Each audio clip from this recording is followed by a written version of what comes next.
It's just an hour outside Abu Dhabi, away from the traffic, the noise and the pollution. But this is a rather unlikely setting for a management training course. They say to be a good leader you need confidence, patience and the power of persuasion. And out here in the Arabian desert, one firm says it can teach you that. But well away from the classroom and the boardroom, it's using horses to teach people to be good leaders instead. Now all of that sounds good in theory, but how does it work in practice? I'm here to find out. So do we have treatment on any of them? And it's the idea of this woman, Coel Simpson.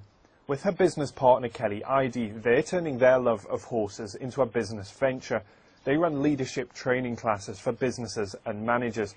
But here, it's the horses that do all the teaching. When we look at communication, we look at leadership skills, most companies, most managers, most CEOs often think that these are skills that you either are innately born with or you're not. That actually isn't true. And the way that we go about teaching in the education system and even in most business schools is to sit down in a very static environment where you sit at a desk and you listen to a lecture and you read a book, and then you learn all the factual and systematic processes that you need, but you don't necessarily get the tools of how do I really connect with somebody. Now, how did you come up with the concept of taking horses and using horses to teach people how to be good leaders? It has nothing to do with riding or horsemanship skills. In fact, most of the people that come to workshops have had little exposure to horses at all. And the horses give them very quick, clear, immediate, precise feedback about how they project and how they present themselves in a very authentic way. And the idea is to connect with the horse by earning its trust. Using body language alone, the horse decides whether you've got what it takes to be a worthy leader. Show any signs of fear or doubt, and it's off again, in search of someone better.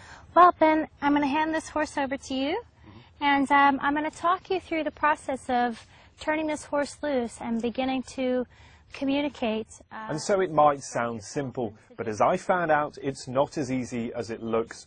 More than that, it's going to take a little bit more from you to get things going. Yes, very good.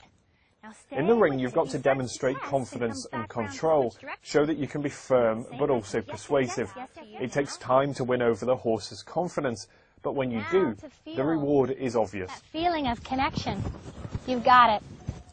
But of course, leadership means having a team to lead, so this course also has lessons in teamwork. Here, that means getting the horses to go where you want without speaking.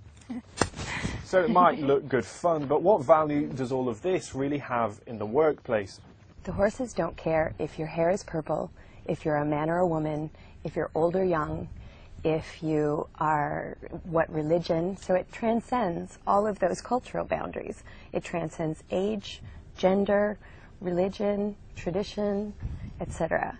So that's a perfect fit. And in an organization where you really need groups of people to gel, who come from backgrounds which have no common norms, you can teach that most efficiently with a horse.